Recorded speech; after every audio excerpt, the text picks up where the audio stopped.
ఒక పెన్షనేనా ఇంకా మిగతా సమస్యలు ఏమైనా ఉన్నాయా? మీ ప్రధాన నినాదం ఏంటిది? ఎందుకోసం మీరు ఈ ఉద్యమాన్ని మొదలుపెట్టారు? సార్ నమస్కారం సార్.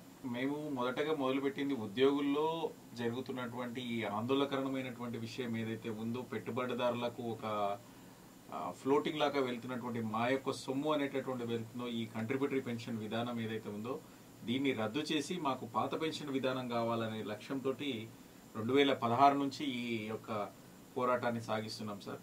దీనికి మేము ఒక సంఘంగా ఏర్పడి తెలంగాణ రాష్ట్ర contributory pension scheme employees union అని ఈ పేరుతోటి రాష్ట్రంలో ఉన్నటువంటి సిపిఎస్ ఉద్యోగ ఉపాధ్యాయులందరూ కూడా సంఘటితమై నేడు దాన్ని దశల వారీగా అంచెలంచెల వారీగా ఈ దేశంలో ఉన్నటువంటి వివిధ రాష్ట్రాల్లో కూడా మా యొక్క national movement for old pension scheme అనేటటువంటి ఒక ఆర్గనైజేషన్ ద్వారా వివిధ రాష్ట్రాల్లో కూడా కంట్రిబ్యూటరీ పెన్షన్ విధానం రద్దు చేసి పాత పెన్షన్ విధానం తీసుకురావాలనే ఉద్యమ కార్యాచరణ చేపట్టాము.